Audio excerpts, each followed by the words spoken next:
नाज़रीन, भीरा रोड ऐं भरपासे में गुज़िरियल 5 ॾींहनि खां मुसलसल हलंदड़ बरसाति तबाही मचाए छॾी आहे।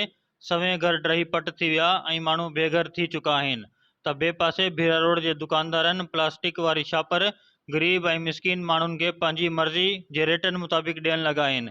हिन सिलसिले में मुतासिरनि सिंध टीवी न्यूज़ सां ॻाल्हाईंदे चयो आहे त असां वियासीं कल्ह 1200 रुपया, ईअं सम्झ त 60 रुपया फुट मिली आहे, 1200 रुपया किलो आहे।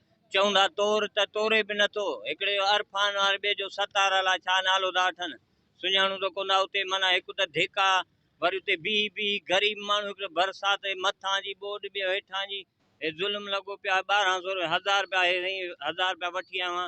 कली आहे जेकी माना किलो बि कान थी थिए।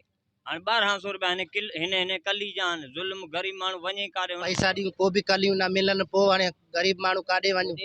हिकिड़ो मींहुं मथे जो पाणी, हिकिड़ो हेठि पाणी। हाणे 1200 रुपया किलो। गरीब माण्हू हाणे किथां पुॼूं। अटे लाइ बि हज़रत आहियूं। हा, घर में हुजे त पोइ उहो ई हाल कयूं न। हाणे हू 1200 हुजनि त हू दुकान ते बीहे, 500 600 वारो दुकान ते न बीहे, धिके धिके हुनखे ॿाहिरि कढे छॾनि त हाणे फ़क़ीर काॾे वञूं, गरीब मिसकीन काॾे वञूं। भला बच्चा खणी त भला ईअं मरी वञूं। भला छा कयूं। मथे जो पाणी, हिकिड़ो हेठि जो। आया आहियूं लाखा रोड खां।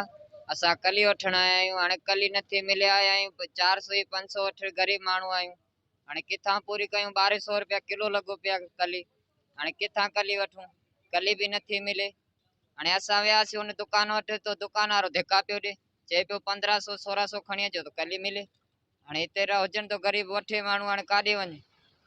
ये 4 500 असां लाखा रोड में आयासीं। हाणे कली नथी मिले। असां ॿार वेठा आहिनि पधर ते।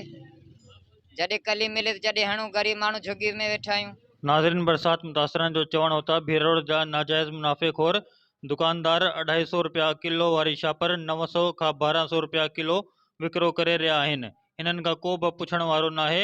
हिननि सेशन जज नुशीर अफरोज़ ऐं डिप्टी कमिश्नर नुशीर अफरोज़ खां मुतालबो कयो आहे त नाजाइज़ मुनाफ़ेखोर दुकानदारनि ख़िलाफ़ कानूनी कार्रवाई कई वञे। कैमरामैन असगर चौहान सां गॾु Rashid Majeed Chauhan, Sindh TV news, Bhira road.